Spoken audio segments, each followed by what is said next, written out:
आप अपने हृदय से पूछो, क्या आप भगवान के हैं? आपके अंदर से आवाज आएगी, नहीं यार, हम भगवान की बात ही नहीं मानते। देखो ये गोपाल जी सब बैठे हैं, और इधर उधर देखो दो चार उधर भी बैठे हैं। ये सब घर में पता नहीं धूल फांकते हैं कि भोजन करते हैं कि क्या करते हैं, पता नहीं, भगवान जाने। घर में गोपाल जी रखे हैं, सेवा करते हैं, खुद खाएंगे रबड़ी मलाई और इनको बतासा खिलाएंगे, और क्या लाची दाना और किशमिश घर में ले जाकर के रख दिए शीशा में। और अब जाएंगे अगर किसी का ना, महाराज देखिए देखिए हमारे गोपाल जी हैं, बहुत सेवा करते हैं। अपनी शकल से और उनकी शकल से थोड़ा मिलाओ, तुम्हारी शकल देख करके लगता है कि तुम अपना ध्यान रखती हो, और गोपाल जी को शकल देख करके लगता है कि भैया कहीं कूड़े कबाड़े में पड़े थे, ला करके उनको धोख पहना कर बैठा दिया।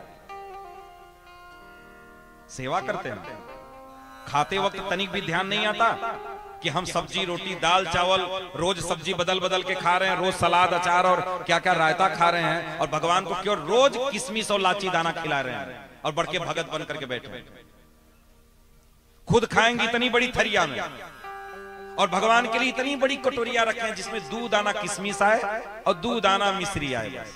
आहा, हम तो बहुत बड़े भगत हैं। सुबेरे नहा धो के देवी ले जाके भगवान के सामने रख देंगी। अब 1000 चूटा वहीं जूझ रहे हैं। अब वो ठाकुर जी खाएंगे कि चीटा खाएंगे? उनको भोग भी लगाने नहीं आता, बड़का भगत बन करके बैठे हैं। बताओ, जिनके जिनके गोपाल जी हैं वो ध्यान से सुनना। ला करके बैठा तो दिए। अगर आपके घर में गोपाल जी हैं, आपके रसोई में लहसुन प्याज नहीं आना चाहिए। या तो गोपाल जी को उठा के बाहर फेंक दो, और या तो कल सुबेरे जाकर के लहसुन प्याज निकाल करके बाहर फेंक दो। दो में से एक ही को रखो। जो हमारे ठाकुर जी को भोग नहीं लगता वो हमारी रसोई में नहीं आना चाहिए। अगर ठाकुर जी हमारे घर में है तो, अगर मानते हो उनको तो, और नहीं मानते हो तो फिर इनको हटाओ घर में, घर साफ करो। जो आपकी रसोई में बनेगा, दाल चावल सब्जी रोटी जो कुछ भी, वो ठाकुर जी को बिना भोग लगे आपके अंदर नहीं जाना चाहिए। अगर ऐसा कर सकते हो तो गोपाल को रखना, और नहीं इनको उठाकर बाहर करो, और अपना स्वेच्छा से स्वेच्छाचारी होकर अपने जीवन की यापन करो। कोई दिक्कत नहीं, कोई समस्या नहीं। गोपाल जी रखे हैं, धूल फांक रहे हैं घर में बैठे बैठे शीशे में, और हमारे भगवान हैं, भक्त बन करके हम बैठे हैं। कैसे होता है भाई? ये हो कैसे पाता है? भगवान को रखें तो एक बार चिंतन भी नहीं होता कि हम अच्छा अच्छा खा रहे हैं, भगवान को भी हम भोग लगा करके खिलाएं। इसे ठाकुर जी को रखना आसान नहीं है। अगर रख रहे हो आप तो आप उस नियम का पालन करो। आपके घर में लहसुन प्याज नहीं आना चाहिए। आपके घर में मीट मछली अंडा दारू मुर्गा नहीं आना चाहिए। अगर आपके घर में ठाकुर जी की सेवा हो रही है तो असुर बन करके रहना है तो फिर कुछ लाओ खाओ खाओ। आज हम लोग बहुत जा रहे हैं, जगह जगह हम लोग जाते हैं। ऐसा कोई वर्ण नहीं है, वो चाहे ब्राह्मण हो, क्षत्रिय हो, वैश्य हो, शूद्र हो, जो मीट मछली अंडा दारू मुर्गा का सेवन नहीं करेगा।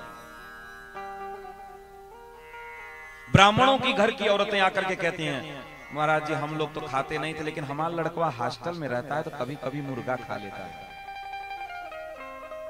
कैसा तुमने उसको संस्कार दिया था जो वो किसी की संगत में आकर के मुर्गा खा लेता है? क्या संस्कार था? क्या आपने उसको शिक्षा दिया था? क्या शिक्षा दिया था? आप सोचो ना, आप विचार करो। तो जिसके घर में ठाकुर जी की सेवा होती है वो व्यक्ति, ध्यान रखना कि आपके घर में लहसुन प्याज मीट मछली अंडा दारू मुर्गा आपके घर में नहीं आना चाहिए। तब तो आप मत में आएंगे, जिसको भगवान कहते हैं ना मेरा है, तब तो आप मत में आएंगे कि हाँ हम भगवान के हैं, तब हम भगवान के हैं। ऐसे तो इसलिए इन बातों का हमें विचार करना पड़ेगा कि मत अपना हम किसको बोलेंगे, कौन है हमारा। इसलिए भगवान तभी अपना बोल पाएंगे, नहीं बोल पाएंगे। फिर नहीं तो आप ऐसे अगरबत्ती जलाते रहो, जैसे सबका भाव है वैसे रहो, अपने प्रारब्ध को भोगते रहो। इसलिए भगवान कहते हैं मद भक्ता नाम विनोदार्थम। मैं क्या बताऊं, इसी एक तो श्लोक को अगर लेकर के चलूं तो 7 दिन इसी पर कथा होती रहेगी, केवल मत पर ही, मेरे पे ही 7 दिन कथा बीत जाएगी, आगे ही नहीं हम लोग बढ़ पाएंगे। इसलिए मत शब्द जो है, जो मेरा, भगवान जिसको कहते हैं कि मेरा है, वो मेरे का यही क्राइटेरिया है कि भगवान के अनुकूल रह करके हमको भक्ति करना। भक्ति अपने अनुकूल रह करके नहीं की जाती, भक्ति भगवान के अनुकूल रह करके की जाती है। आनुकूल्येन कृष्णानुशीलनम, रूप गोस्वामी ने लिखा भक्ति रसामृत सिंधु में, क्या लिखा? आनुकूल्येन कृष्णानुशीलनम भक्ति उत्तमा। उत्तमा भक्ति क्या है? अपने अनुकूल नहीं जीवन यापन करना है, कृष्ण के अनुकूल रह करके जीवन यापन करना है, तब ये उत्तम भक्ति होगी। लेकिन हम लोग अपने अनुकूल रह करके, जैसे हम तीखा बहुत पसंद करते हैं ना, तो हम जब सब्जी बनाने जाएंगे तो खूब मिर्चा झोंक देंगे, तो वो सब्जी हमने किसके अनुकूल बनाई? अपने अनुकूल, ना कि ठाकुर जी के अनुकूल। हमारे ठाकुर जी तो बहुत मीठा खाते हैं ना, वो माखन मिश्री खाने के शौकीन है, तो हमें उनको ध्यान में रख करके कुछ भी अपने जीवन को जीना पड़ेगा। इसलिए जो हम कर रहे हैं वो हम अपने अनुकूल कर रहे हैं कि प्रभु के अनुकूल कर रहे हैं, ये हमको ध्यान रखना है। और चाहे जो कर लो, चाहे जैसे कर लो।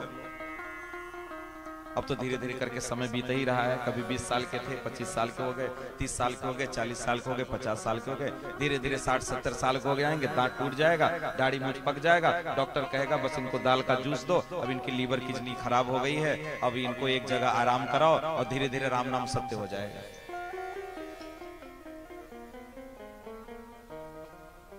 तब आपको उस दिन समझ में आएगा कि आप मनुष्य जन्म पाए तो थे, लेकिन अब क्या करें, क्या करें। इसीलिए प्रभु के आश्रय में जाने का आपके अंदर भाव होना चाहिए, आपके अंदर एक दर्द होना चाहिए प्रभु को लेकर के। प्रभु के प्रति आपका जो स्नेह है वो अपने आप आपको प्रभु के धाम की तरफ खींचेगा। प्रभु का प्रेम आपको धाम की तरफ खींचेगा, अपने चरणों की तरफ प्रभु खींचेंगे, निश्चित खींचेंगे।